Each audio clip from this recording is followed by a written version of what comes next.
Bismillahirrahmanirrahim. Subtraction of two matrices. Subtraction of two matrices.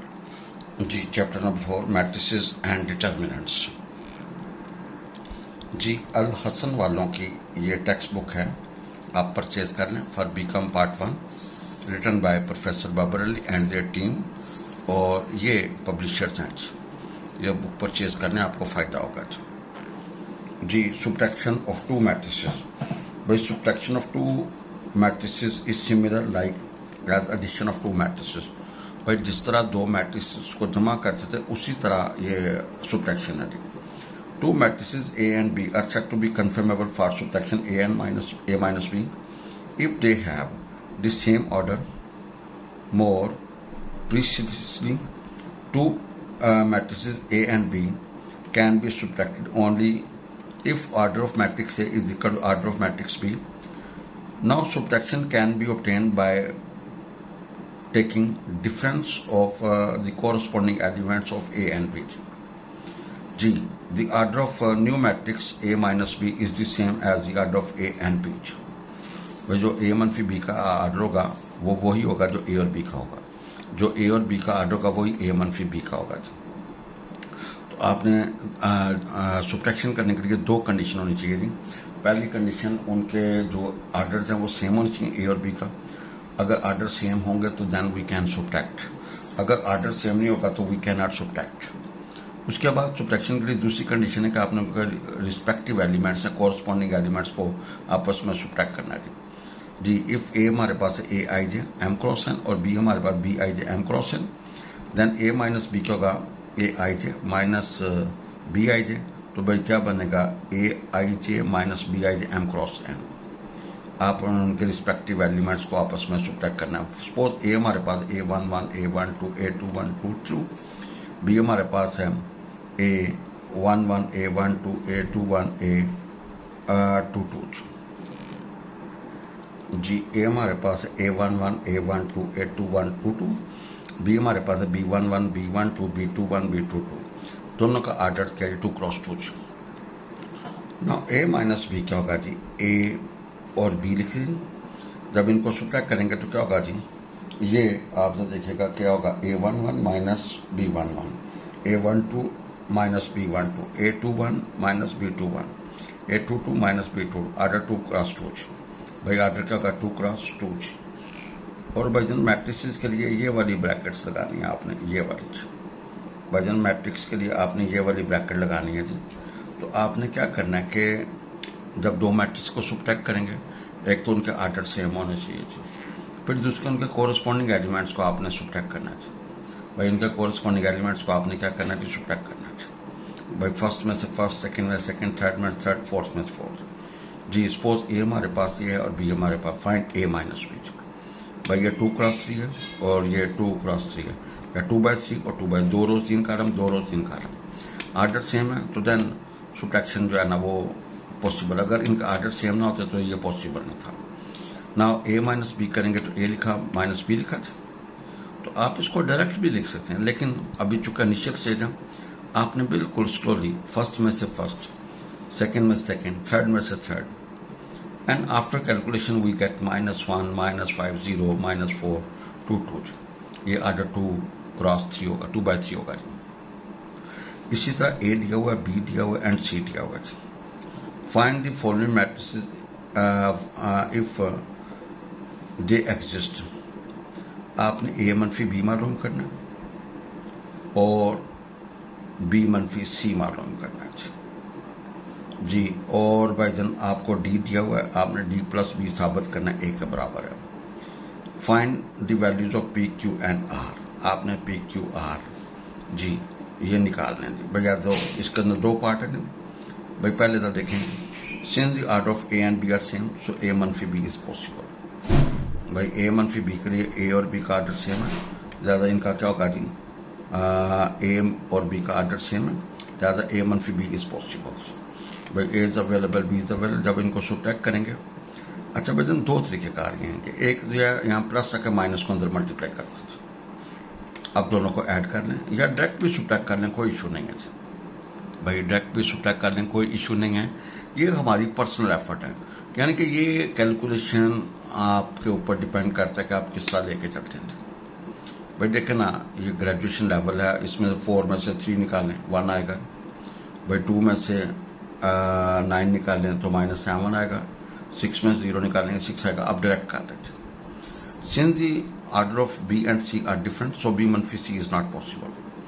भाई B मनफी C is not, भाई B का order क्या है, हमारे पास 2/3 है और इसका 2/2 है।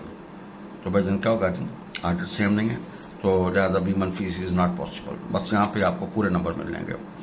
अब उसने कहा जी डी दिया हुआ, तो भाई जन क्या है, D plus B is equal to A is available, B is available. भाई डी इज अवेलेबल, भाई डी इज अवेलेबल जी। देखें यहाँ पे हमारी जो है ना अपनी सेटिस्फेक्शन है।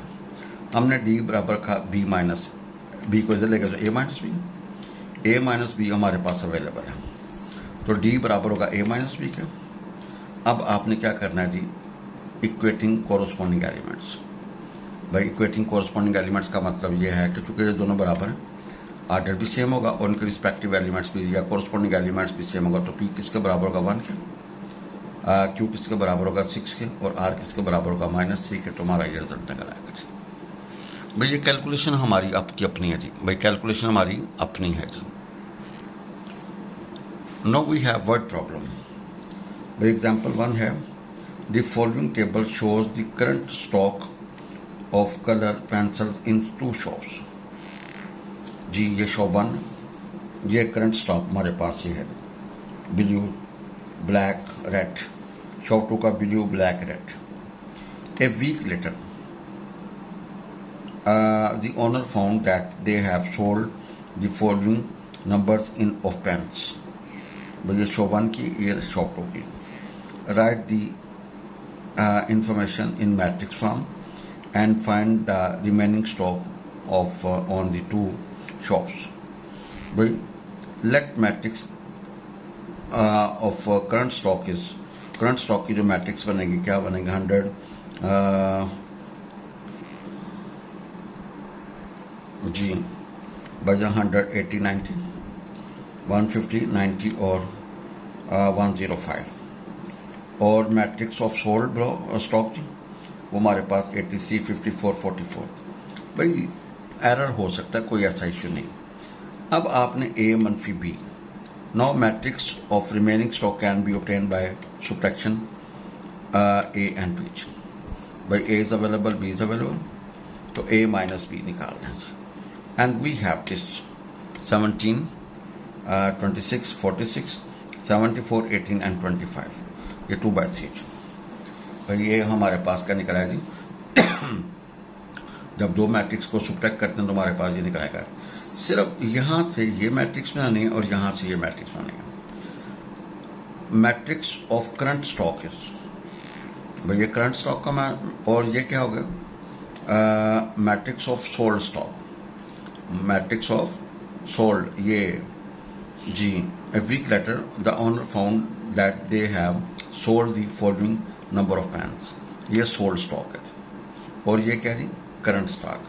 तो आपने matrix of remaining stock can be obtain bye subtracting A and B।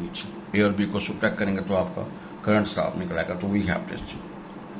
तो बिल्कुल इजी, आप जरा देखिएगा कि इसमें कोई टेंशन वाली बात नहीं है जी।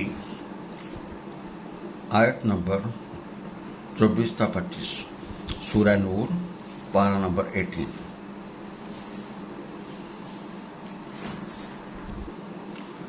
इन आयात मुबारका में अल्लाह ताला ने फिर क़यामत का जिक्र किया है और फरमाया है कि इस दिन जब वो लोगों के अमाल का हिसाब लेगा तो उन लोगों की ज़बानें, उनके हाथ और उनके पाँव उनकी बदअमालियों के बारे में उनके खिलाफ गवाही देंगे और ऐसे लोगों को अल्लाह पूरा पूरा बदला देगा जिनके वो मुस्तहिक होंगे।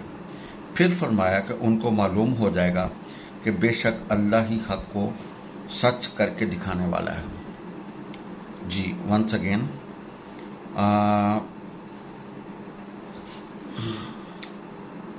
इस आयत का जो खुलासा पहले हम डिस्कस करते हैं।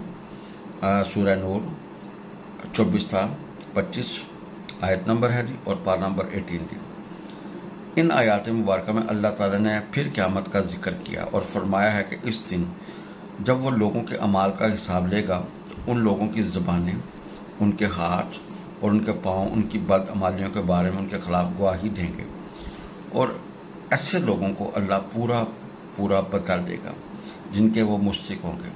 फिर फरमाया कि उनको मालूम हो जाएगा बेशक अल्लाह ही हक को सच करके दिखाने वाला है।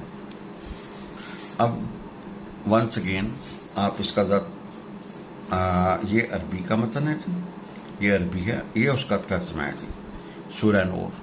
Once again I repeat this जी, तो देखिएगा, उस दिन जब गवाही देंगे उनके खिलाफ खुद उनकी ज़बानें और उनके हाथ और उनके पाँव उन करतूतों के बारे में जो वो करते रहे, उस दिन पूरा पूरा देगा उनको अल्लाह बदला उनका जिनके वो मुश्रिक हैं, और उनको मालूम हो जाएगा बेशक अल्लाह ही है हक को सच दिखाने वाला जी। वंस अगेन आई रिपीट इसका तर्जुमा, सूरह नूर आयत नंबर 24 से 25। उस दिन जब गवाही देंगे उनके खिलाफ खुद इनकी ज़बानें और उनके हाथ और उनके पाँव उन करतूतों के बारे में जो वो करते रहे, उस दिन पूरा पूरा देगा उनको अल्लाह बदला उनका जिनके वो मुश्रिक हैं, और उनको मालूम हो जाएगा बेशक अल्लाह ही है हक को सच दिखाने वाला। अल्लाह ताला हम सबको हदायत वाली, ईमान वाली और तंदुरुस्त सेहत वाली ज़िंदगी अता फरमाए, और अल्लाह हमारा खात्मा बिल ईमान फरमाए। आमीन या रब्बुल आलमीन।